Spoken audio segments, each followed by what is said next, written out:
Story 1. This was not a prevalent issue for me, but remembering that mother is a separate human being from her child is important. She is going to fade into being the mother, and many people lose their identity in that. Do not make everything about the baby. She needs love, care, and support too. Story 2. We received excellent support, but the most important aspect was meals. People provided us with fully prepared food that we could simply heat in the microwave and eat with one hand. This was absolutely essential during the newborn phase. Story 3. Someone is taking photos of me and the baby. It is a common phenomenon that mothers take photos of the baby with other people, but no one takes pictures of the mothers. They are excluded from the pictures, unless they are constantly taking selfies, which are not as attractive, or during those precious little moments when they do not realize they are being watched, they are not in pictures. Story 4. I am the dad but chores. People would come over and want to help with the baby, but I do not need help with the baby. I need someone to unload the dishwasher, vacuum, bring in the trash cans, move the laundry to the dryer, and so on. Storiot. On up. Please come over and help your friend by watching the baby so they can sleep. Do a load of laundry and make dinner. They need rest so badly, and no one helps. Please go help. Story 6. Dad here with twins. Food. I would tell people all the time, but they thought we were joking. The rare times it did happen were definitely nice. My wife enjoyed it as well. Story 7. Someone who actually asked me about my mental health without judgment and at least pretended to understand. Story 8. Food. I also value privacy. I really regret allowing the in-laws to come on the second day. My husband had to entertain and feed them. Story 9. Smoothies and protein shakes. I didn't have much of an appetite in the days immediately after birth, so things I could drink instead of trying to set time to eat proved helpful. Also, washing bottles. I hated washing bottles. Story 10. One of my friends needed low-pressure support to get out of the house. She had not gone anywhere with her baby yet and found it very overwhelming to try. I invited her to come over with the baby. I let her know it was fine if she only stayed a short while because it was too much, or if she stayed longer because she needed company.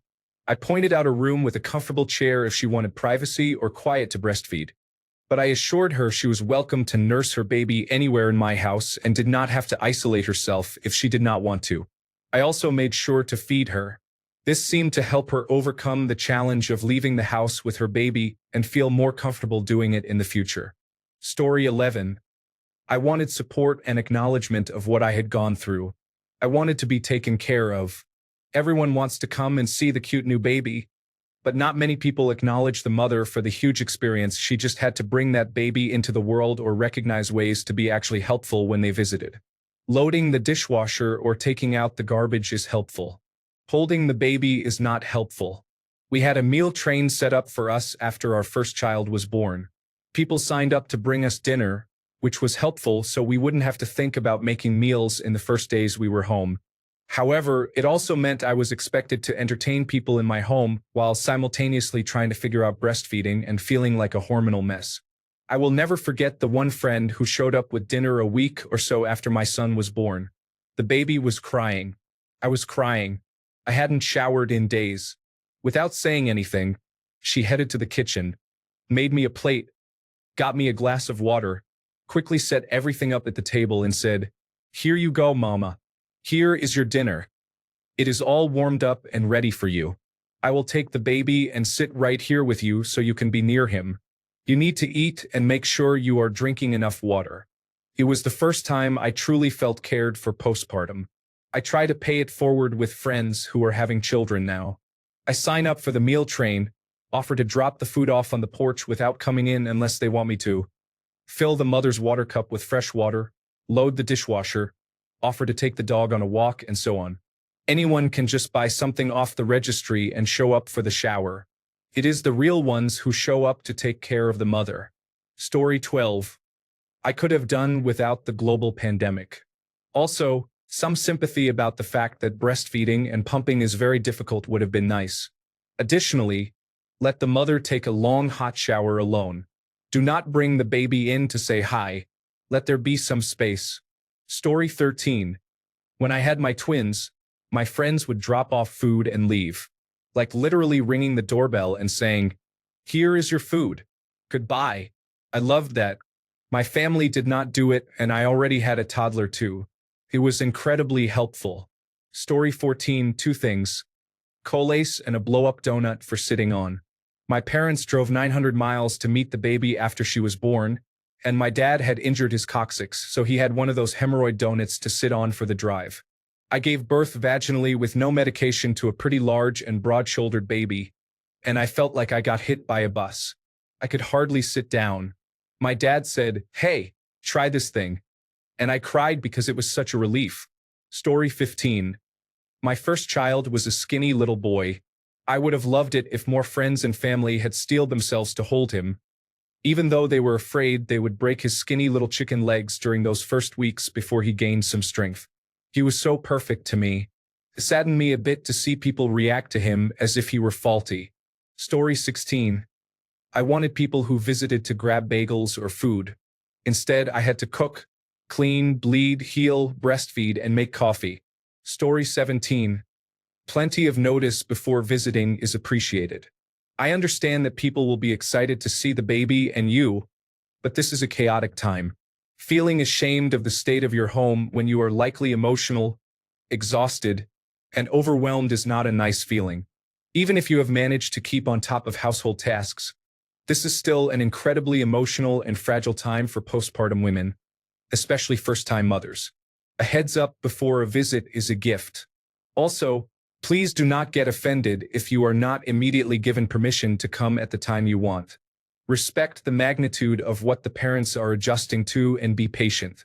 Unless you are unwelcome for some reason, you will have a chance to meet the new addition. Your consideration and patience will be appreciated. Story 18. When we say we want a couple of weeks to recover and adjust as a family, we are not hogging the baby or keeping the family away. We have a whole new person in this house. We are sleep deprived, and for me personally, I just had my entire abdomen sliced open like a Thanksgiving turkey. Do not complain to me about how excluded you felt. Do not complain to anyone who feels the need to tell me about how excluded they felt. I really do not care that me asking for a modest 2 weeks to heal from major surgery and learning how to breastfeed hurt your feelings. And when you do come over, if I tell you to hand that baby back, you hand that baby back. Period. Story 19. I can tell you what new parents do not need, and it is tons of stuff that you do not need anymore. If they mention needing something and you happen to have it, by all means, bring it over. But we had so many people dumping old baby supplies on us that we did not need or use, and it all just took up space. A text saying, "Hey, I have this spare if you want it," will be much more appreciated than turning up with a car full of stuff. Story 20. I'll tell you something I got that I absolutely did not want. Live potted plants. Oh boy, another living thing to be responsible for. To be clear, I am not a plant person. The first plant died, and the second one was rehomed quickly. Story 21. More meals delivered. They were willing, but I felt bad. Just push that food on mothers or they will not eat. Story 22. My mother came for the first 2 weeks. She took care of our laundry, washed and sanitized our baby bottles, made every meal for us, and helped teach me some basics about caring for our new baby. My sister had come a few days before the baby was due and made a bunch of bone broths and a ton of freezer meals. She literally came for 2 days and cooked nonstop so we would have food when we brought the baby home. Both live out of town, and their care was extremely important and helpful not only with the physical adjustments but with the mental adjustments as well. During the 1 to 2 month period, I wish more of my friends and family had visited me, not the baby but me. I felt incredibly lonely and was struggling with my sense of self and identity. Some friends completely disappeared, and it broke my heart to lose them. For reference, I was in my 40s when our surprise but very much wanted baby joined us. As such, I was pretty set in my ways, career, lifestyle, etc. It was a very tough adjustment to go from complete independence to having a dependent and turning into baby mode 24/7. Story 23. During my time off, I called my ex when he was on his lunch break at work and told him I felt like I was drowning because I literally felt like I was. He said we could talk about it when he got home. We never did. He is also an ex now. Support would have been nice. I was not in my head. Story 24. Healthy food that you can make quickly, like a casserole or something, in a disposable pan. You can also ask if you can come over. Just send a text, even if it's, I have a casserole and I'm in the area. I can drop it on your porch if you are not feeling well, but I would love to stop in and say hi if you are feeling up for it. Story 25. I just had my second baby 4 weeks ago. My answer reflects many others on here. Immediately after having the baby, I wanted space from friends and family. I wanted them to ask before coming over and to stay for a very short visit if we agreed. I also wanted someone to ask how I was doing physically and emotionally, and to be genuinely interested in my birth experience. After having my first child, I remember feeling very disappointed when no one asked how I was doing. I was struggling. Story 26. The best gift I received was an Aveeno lavender mommy set. After giving birth, you need to treat yourself. That soap has a special, long-lasting scent because of this. Story 27. For context, I had my baby at 24 weeks, and she was stillborn. I personally felt that the text messages from everyone saying, "Let me know if you need anything," were not particularly helpful due to decision fatigue and general exhaustion. We did not want to see anyone because we did not want to wear masks. I would say that direct offers would have been very helpful. Instead of suggesting we reach out, a more direct message like, "Hey, I'm going to swing by the store. Do you need any drinks? I'll drop some off for you," would have felt much more manageable for us. Or gifts like DoorDash gift cards. We did not want to cook and barely wanted to eat. But if hot food could be delivered and left at the door, we could manage that. I felt that everyone's intention was to give us space, which I understand. My postpartum experience did not include a baby, which is something we do not often think about. So, I don't believe anyone, including us, knew what would have been helpful. Story 28. A break. My family, who live in the same city as me, would say, "Wow, you really need a break. That must be so hard. You look really tired." But when I asked for help, they couldn't or wouldn't assist. I am not entitled to help. I chose my baby, but it was disappointing to hear for months how much my son would be loved. And then, when he arrived, no effort was made to see him on their part. The same was true with friends. I didn't know how to ask for help other than saying, "This is so hard. I do not sleep. Bedtime takes 4 hours. I white-knuckle it until bedtime. I'm so tired." When people responded, "Yeah, that sucks. So anyways," I figured it was too much and stopped saying anything. It is different now, but at the time, while going through postpartum and receiving an obsessive-compulsive disorder diagnosis, it was really hard on me. Story 29. For someone to take over the mental load for a few hours. Do not ask me what needs to be done. Just see it. Notice the trash is full. See the mail piling up. Figure out what to make for dinner without asking me for ideas. Asking me what I need is still work for my exhausted brain. Story 30. If you bring food over, please put it in a disposable container. We do not want to have to wash anything else, especially your grandma's special Corningware. Story 31. I did not give birth, my wife did, but our pediatrician told us to implement the rule. Nobody comes over to see the baby without bringing you a meal. It is incredibly difficult to keep yourself, and more importantly your partner, fed after the birth of a baby. This was a lifesaver. Story 32. Space. I didn't want food or help. I wanted people to leave me the F alone with my baby and stop touching him, walking away with him and taking photos of him. People, especially my husband's family, would just show up without calling first. And our home wasn't an open invite to begin with, much less with a baby. Story 33. Believe it or not, serve me dinner. Giving me a casserole is nice, but when I have had 2 hours of sleep, not enough food or drink for the day, a pile of laundry the size of Mount Everest, and dishes stacked to the ceiling, I need someone to stop me and get me to sit down and eat. Story 34. I loved when people brought my food. Trays of lasagna, turkey dinner, chicken, and couscous. It was the best. I was breastfeeding, ravenous, and exhausted. Eating good food was my saving grace. Also chores. My mom came over every day and did our laundry. My husband works full-time, I was alone, and could barely walk after more than 40 hours of labor with complications. Laundry is in the basement. It was a godsend. Story 35. A friend brought over a bunch of snacks and easy-to-prepare foods from Trader Joe's. It made the first week easier. Story 36. Last year, when I had my second child, my coworkers gave us an amazing gift. A gift card for a laundry service. It was such a thoughtful gift. Not only was it extremely helpful, especially as I was recovering from a cesarean section, but it also gave me back time with my family without the pressure of having a visitor. Incredible. Story 37. Pass me things that are out of reach and talk to me while I feed the baby. Hold the baby so I can do other things like eat, use the restroom, and shower. Story 38. My wife says it is time for us to settle in with the new baby. We got home and just wanted to sit, relax, and deal with baby things. Her family showed up unannounced less than 20 minutes after we arrived. Story 39. It's good to reflect on this because I am about to go through it again. Last time, after my house changed into a baby space, I just wanted help organizing and cleaning back up. Help me find time to shower or nap. If you wanted to bring food, I would request items I could eat and drink with one hand. This time, who knows how it will go, but I am older now, so I will probably be in pain longer. I hope life goes easy on me. Story 40. Friends and family make promises to help and be supportive when the baby arrives, then completely disappear when he does. I have never felt so isolated in my entire life. Story 41.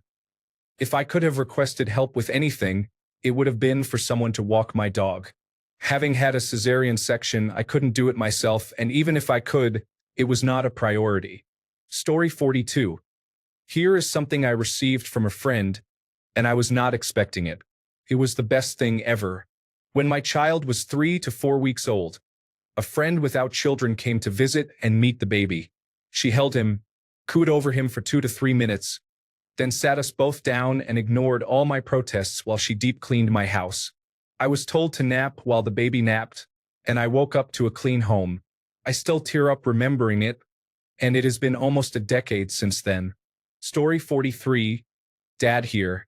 What my wife and I thought was weird at first but later appreciated was one of our older friends got us energy drinks, Body Armor sport drinks, paper plates, plastic forks and spoons, and a big pot of chili. She said everyone needs caffeine and to stay hydrated after having a baby, and no one wants to cook or do dishes while dealing with a newborn. Story 44. Someone who truly cared enough to keep in contact with me when I was struggling with postpartum depression and postpartum anxiety. All my friends stopped messaging as soon as I had given birth. Story 45. I gave birth 9 years ago, and I remember postpartum like it was yesterday. I needed privacy and private time with my husband and baby. Relatives only cared about the baby, and I felt like an additional machine for the baby and nothing more. From 6 in the morning, I was doing all the chores around the house. I was not living alone at that time. Other relatives lived with us, and nobody cared if I needed sleep, food, or just time in peace. I was left alone with the baby only at night, the time when I needed sleep the most. I was not sleeping because I had to change diapers, feed the baby, and so on. I was exhausted. Postpartum depression hit me in 2 weeks, and I almost ended my life. Story 46. Honestly, I feel like I got everything I needed from our friends and family.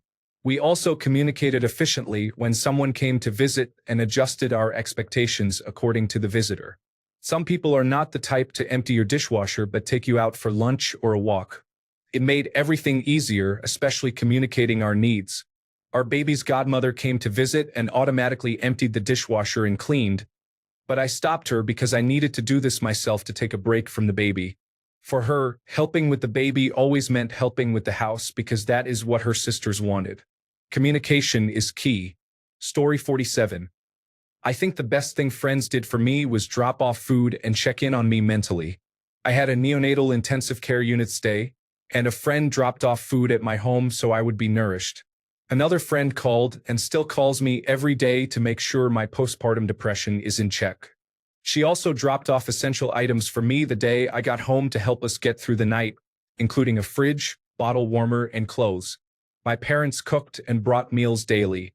My sweet mom researched and made healing, protein-heavy, lactation-supporting meals, as did my brother and sister-in-law. I thank God every night for how wonderful my support network was then. I will never forget what they did for me. My love for them has only grown stronger. Conversely, I remember the people who brought me flowers or teddy bears. Kind, but really not what was needed. Aunts and uncles would just come sit with me in the hospital, which was such a blessing. Sometimes you need a hug, a familiar face, and laughter. Story 48. I feel like in the newborn days, everyone wanted to give me a break by holding or feeding the baby. But in those early days, when you are in mama bear mode, the last thing I wanted was to hand over my baby to anyone. With breastfeeding, offering to give a bottle was counterproductive. The help came from friends and family who offered to come tidy up, cook meals, and do things that let me sit and nurse my baby uninterrupted. Story 49.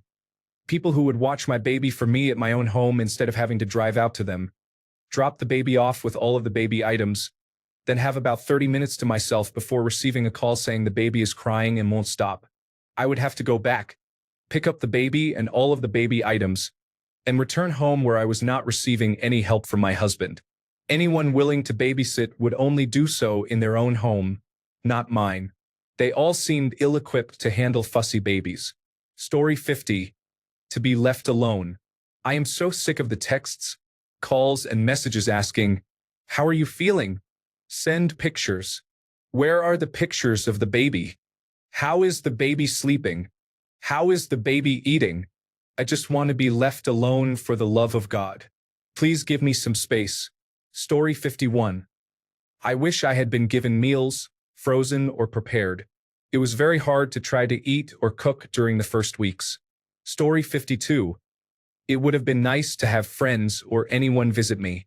I was 17, living in a new state where I did not know anyone. Everyone I knew was off to college and other exciting parts of life.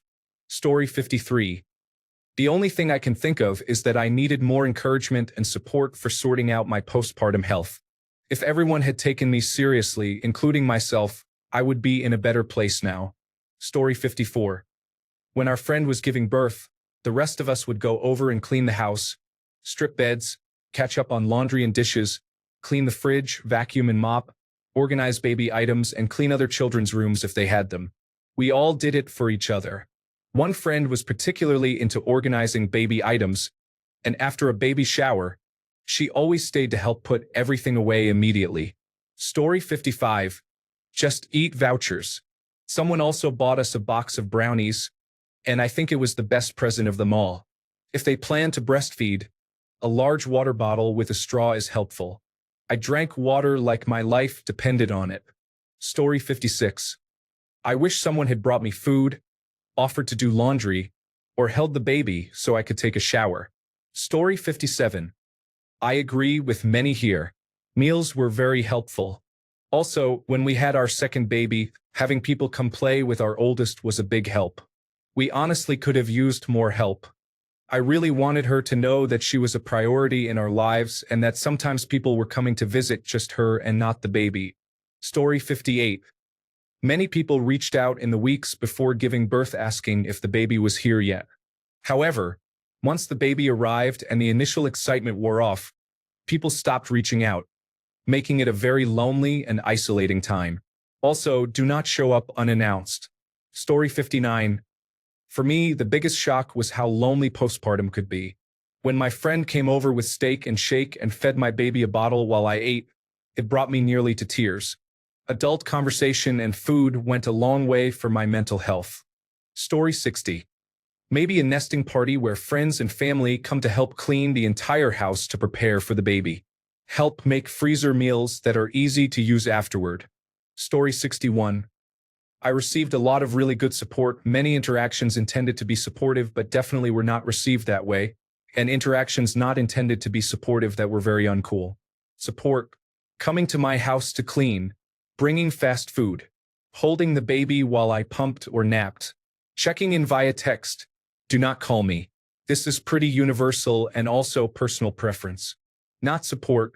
Hospital visits lasting 2 to 3 hours of random chatting. begging for family visits with no intention of helping, overstepping health boundaries, such as unvaccinated visitors being asked to wear a mask and keep distance, asking me to pose for thousands of pictures. There are people I feel much closer to after having my baby. There are also people who made me feel the opposite. Everyone is different in what support looks like. If your friend is expecting, ask them what support looks like. Friends hesitant to ask may need your suggestions, but most people see and appreciate the effort regardless. Story 62. Given loads of quick, easy, good quality food, then left to myself. I have had 5 babies, food, cleaning, help with the older children, taking the older children to the park so I can lie in bed, breastfeed, and rest. Bliss. Story 63. Something I needed after a traumatic birth story was for people to listen to me. I desperately tried to tell the whole story to help myself debrief. I don't think many people were able to recognize that. It was like if you go through a breakup, you want to really get into it and obsess about it. It was such a relief when 2 friends spent an afternoon talking about childbirth with me. I needed the acknowledgement of what I went through. So my advice is to ask a mother how the birth went and do not let the subject change if she seems like she still wants to talk about it. Otherwise, food is the obvious one, something that can be easily heated up and eaten with one hand. Bonus points for bringing it in a disposable container. Story 64. Someone to ask how I was doing and not just gush over the baby the entire time, to tell me I was doing a good job. Story 65. Do not comment on the mess. We know we just have other priorities. Listen to mommy. Whether that is hand baby back for feeding, or we do not need any food right now, or I do not feel comfortable breastfeeding in front of you when I have only had a day to learn how to do this. Do not make me repeat myself. Everyone wants to visit in the first 2 weeks. But here in the United Kingdom, that is when dad has time off too. It is so lonely being a new mother once everyone has rushed to meet the baby and then disappears again. Give us that space in the early days, then come for company and help when support has dried up from everyone else. Story 66. I think one of the hardest things is cooking good quality homemade meals. Offering to bring something, even a dish that can be popped in the oven, is a lifesaver. Story 67. Time alone at the hospital after the birth. With my first, my in-laws were excited, so they rushed to the hospital to wait for the baby to be born. They waited for 9 hours. Of course, having waited so long, they were very excited to see the baby. Literally, as I was brought into the recovery room, they were coming in right behind the nurses. It was just too much, honestly. I hadn't had any sleep other than occasional cat naps for 36 hours at that point. I was in pain, I was hungry, I felt icky and gross, I was bleeding, I had just had a baby. My husband, God bless his soul, could see how much I was struggling without me saying a word. He let his parents admire the baby for 10 minutes and then, as if on cue, said how incredibly hungry he was and would love some pizza from a nearby pizza place. The 3 of them left. He kept them out until after visiting hours were over, and I was finally able to get some much-needed rest. It was blissful. Older and wiser with our second child, we called no one, except my mom because she was watching our older son when we went to the hospital, until a few hours after he was born. So we had some quiet time, just the 3 of us. Much better. Obviously, this will vary from person to person, but just be aware that a new mother might need a bit of space or rest. You all have your whole lives to spend with the new baby. Another thing that was amazing was when my second was born, I was having a really tough time adjusting to caring for a newborn and a toddler. I was sending my toddler to daycare just to keep him in a routine and to give me more time with my newborn. For about 2 weeks, my mom would come by in the morning and lend a hand wherever needed and then stay with my newborn while I dropped the toddler off at daycare. This was such a huge help while I figured out my new morning routine. Story 68. Dad of 3 here, including twins, all now in their 30s. We were fortunate to have family close by. However, mom needs attention as her own person, not just as an adjunct to the baby or babies. I am a photographer, so we have many pictures. But so many visitors were laser focused on the new arrival or arrivals that my wife was aching for adult contact. Also, food that can be eaten with one hand. Story 69. My coworker and mom friend, whose kids are inseparable from mine, gave birth last night.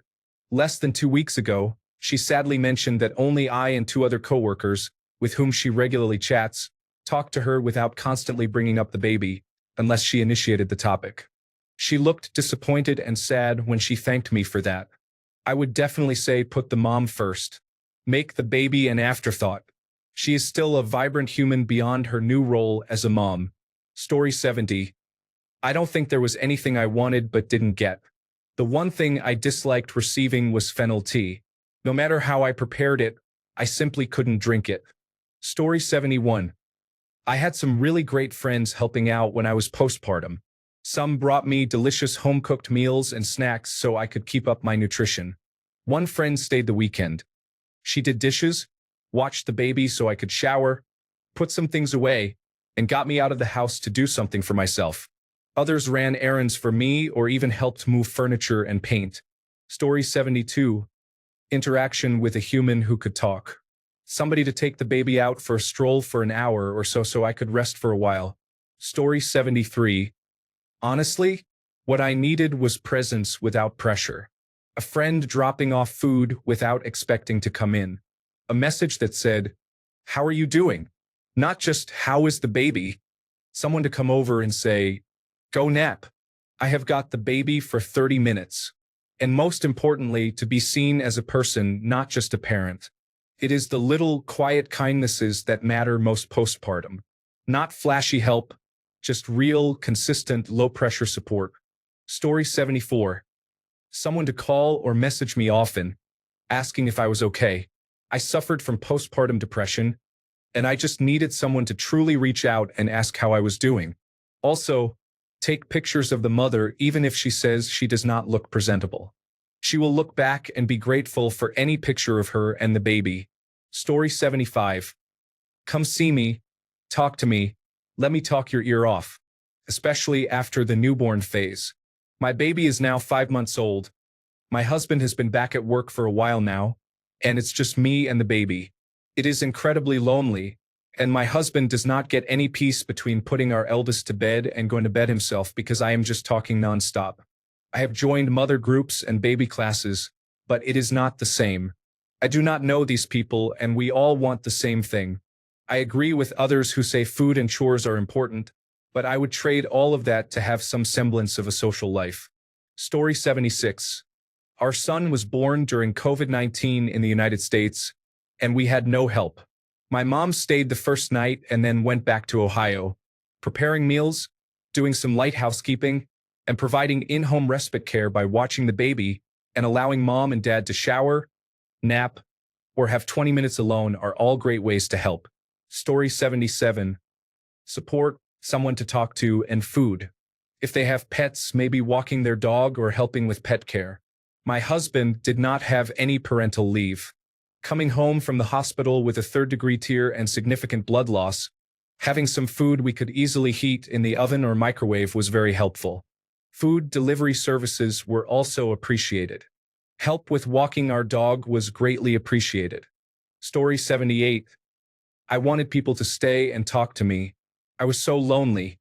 My husband and I were caring for the baby and sleeping in shifts, so we did not really see each other. I had just gone through labor and birth, this big new change, and wanted to talk about it. But everyone just dropped off a casserole and left. I know many mothers might prefer friends like mine, but I personally wish I had more time to hang out and talk. Story 79. Support with the baby and everything else. Clingy babies want to be with the mother all the time. That means you cannot do anything that requires more than one hand. Someone to take the baby from me from time to time or help with tasks I could not do at home or in the garden would have been helpful. Also, just someone to talk to in general. Story 80. Clothes a couple of sizes up. Newborn sizes are outgrown in weeks, and neither you nor any family or friend think to give you the next sizes up in clothes. You find yourself like Gollum at 9 p.m. in the dark, trying to cut the feet open in their onesies. Story 81. If my mother had not come by daily in those first few days with food, we would not have eaten. We simply forgot it was a necessity. Story 82. I really wanted my mom postpartum, but she passed away 8 years ago. There is nothing more comforting than your mother looking after you and caring for you when you are sick or recovering. I do not have a relationship beyond cordial with my mother-in-law, so she did not provide the love and comfort I needed. Plus, she only wanted to see the baby. If you are a friend or family member, bring a meal and offer to do a chore before asking to hold the baby. Respect their time. Do not stay too long, and do not be surprised if the mother and baby leave after 30 to 45 minutes and do not return because they fell asleep. For goodness sake, do not be like my in-laws and ask to come over at 7 p.m. just to watch the baby sleep. Story 83. Just go over and tell mom to sleep, that you, the friend, will handle anything the baby can dish out. It is hard to ask for someone to come over so you can sleep, so just offer and do the dishes and cook. Again, it is hard to ask a person to do those things. I had a friend who told me to go sleep and she took the baby outside for a long walk so it was silent. Story 84. When I was pregnant, my best friend said we would go to the park together when the baby was born, but they never followed through. They had always been unreliable and laughed it off as a character quirk. Being a new parent was a strange time to realize my best friend was not the kind of friend I needed. To put it simply, do the thing you say you are going to do, whatever that might be. Story 85. Honesty. Don't act like your life is perfect. I had a friend who had a baby 1 year before me, and I would ask for advice or try to connect with her as we were both new mothers, even just for women's issues. But everything that was going on with me apparently wasn't going on with her. A few years later, she told me things, and I realized she had been lying to me before. It really made me feel like I was crazy or that there was something wrong with me. So don't try to act like you have your life together after having a baby. You don't. Story 86. This might sound weird, but soap on a rope. Bending over after giving birth can be excruciating, especially if your sweet little bundle tore you from hole to hole like my first did.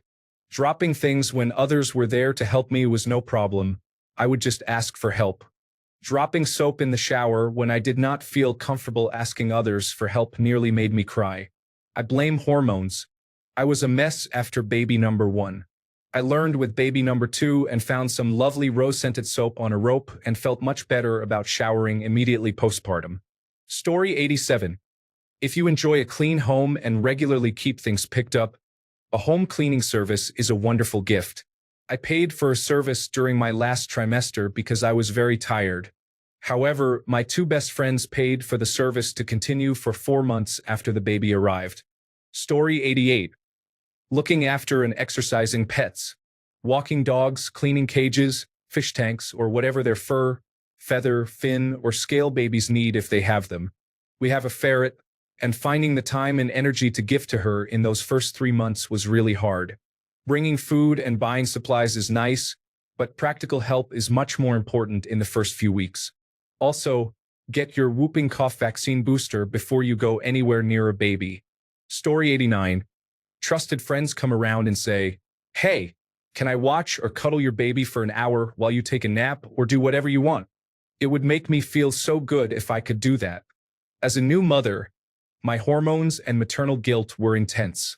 Even though people told me they would do anything to help if I asked, I was never going to ask because the guilt wouldn't let me. I needed people to just come right up and tell me what they could do in a way that didn't make me feel like I was neglecting my responsibilities. My daughter is 3 now, and I still need that. Sleep deprivation is the absolute worst. There is a reason it is used as a torture technique. Story 90. The best thing a friend did for me was insist we meet for coffee when I was a few weeks postpartum. She then proceeded to hold the baby while I sat in real clothes, drinking the coffee while it was still hot. Felt so good to get out of the house and do something normal. Story 91. Not so much friends, but from society. I wanted to be able to afford to work and put my baby in childcare. This is America. I had to quit my job. I wanted my husband to be able to be home for a bit. For days for our first. This is America. I wanted to have groups, clubs, and places I could go with my baby to have community and friends. Deep red state. A community center? Go to church instead. I wanted to be able to afford and have healthy food while nursing. This is America.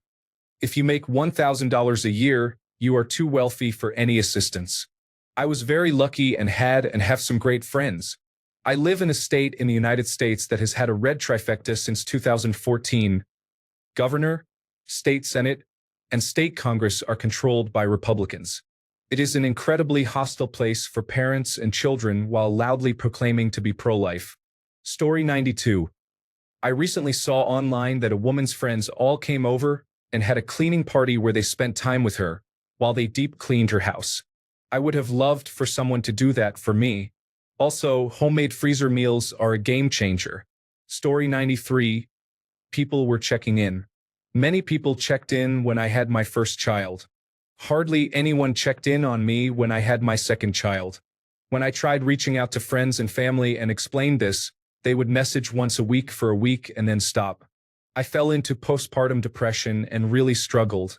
Once they all knew how bad I was, people phoned and checked in more regularly. Story 94. Someone to notice how horribly depressed I was. I had awful postpartum depression and not one single person seemed to notice. Story 95. I just wanted someone to talk to. With my first two children, I had 12 weeks of maternity leave with both. After my husband went back to work, I was alone. My children were easy babies. I just wanted to hear office gossip or about my best friend's vacation. I think I was driving my mom insane because I was texting and calling constantly to talk. My friends brought food and gifts. One even did my dishes and watched the baby so I could shower. I just wanted a conversation about anything not related to babies. Story 96. Something I never thought would be so life-saving was the prepared meals people brought. My friend brought us 2 pounds of pulled pork, and we ate from it for a week whenever we had a spare 2 minutes to grab a bite or make a quick sandwich. Story 97. Receiving support, especially from my mother, was a godsend in helping me feel more in control when I was struggling with breastfeeding, and even now, 11 months later. Now that my baby is nearly a year old, visits or invitations to hang out would be appreciated. I am the only one in my friend group with a car, so I am usually the driver. Most of my friends have either not met my baby or have only seen her a few times. This is not their fault since they cannot drive. But it does make me feel a little left out sometimes. Story 98. A live-in domestic helper helped me and the baby. She cooked, cleaned, and assisted with the baby. I hired her and my husband paid for 100 days postpartum. It was the best postpartum experience of my life. I used that time to eat mostly boiled and steamed healthy food, pump milk and freeze it, sleep, give myself hot stone massages, use the sauna twice a day, and hire a masseuse to massage me while the baby was cared for by the domestic helper beside me. I would love to hire her for longer, and she loved working for me by extending her contract, but my husband said no, and we cannot take her with us when we return to Australia. I would do it again for my next pregnancy, but I know I have to save up. Story 99. It would have been nice if people still saw me as a person. I understand everyone wants to see and hold the baby, especially when friends' kids are all over 6 years old and the next youngest person in the extended family is 31 years old. A baby is very exciting. However, if you were just coming over to cuddle the baby, please allow me to take a nap. It would have been nicer if you wanted to talk to me about something other than the baby so I could feel like a human again. I was caught up on Outlander and House of the Dragon with no one willing to discuss them, and my husband dislikes discussing TV shows. Also, someone telling me that it is normal to dislike your husband for being a man for a while was not helpful. Breastfeeding has been very difficult. Story 100. I didn't have a lot of support, so basically everything helped. Drop off a good meal, offer to put away some dishes, or just offer to snuggle my pets a little so they aren't left out. Or just talk to me. It doesn't have to be about the baby or how I'm feeling. Just tell me what's going on in your life or share some interesting gossip. I am incredibly grateful for the family who comforted me when I couldn't breastfeed like I wanted. There is a lot of pressure on mothers, and there is an almost cult-like view of breast milk as liquid gold among mothers themselves, so I seriously felt like a failure when my body wouldn't produce enough. Formula has its own benefits and honestly took away a lot of stress. With my second child, I was bleeding before I was even discharged, so I decided to use formula without hesitation. I didn't feel nearly as bad that time and pumped for supplements until my body stopped producing again. If there is ever a need for exceptional support, It is reminding new parents that it is okay to adjust their expectations and reassuring them that they are doing great. Maybe also let them take an unrushed shower and eat a hot meal while you are at it. Story 101. This might sound strange, but I honestly wanted people to stop checking in on me. I am not a high-needs person, and the constant texts and calls were actually really annoying. What really bothered me was the veiled, "Hey, can I bring you a coffee?" when all they really wanted was to see the baby. I stopped answering my phone. My husband and I quickly realized that we were now second priority to family, which is fine, but just don't make it so obvious. Story 102. At the last baby shower I attended, I gifted an air fryer to the parents. They use it every day now and are thankful. They received many onesies, blankets, and diapers. The air fryer was only $100, so I split the cost with a friend. When the baby was born and I made my first visit, I brought the mother some Korean face masks and a platter of home-cooked macaroni and cheese, which is my ultimate comfort food. They said when I left, everyone brought us the same prepared meal from Costco. I'm so happy now I can eat a homemade meal. Sometimes it is the little things in life that make a big impact. The baby is over a year old, and they still use the air fryer almost daily. Story 103. They sent me home after my C-section with only acetaminophen. I mainly wanted acknowledgement that I was strong for that. Also, the hunger from breastfeeding. My in-laws kept asking, "Where do you want to go to eat?" while I was breastfeeding, and I was ready to scream after 15 minutes of that nonsense. Story 104. My standard baby present is a basket full of baby medicine, including acetaminophen, ibuprofen, nasal spray, and gas relief drops.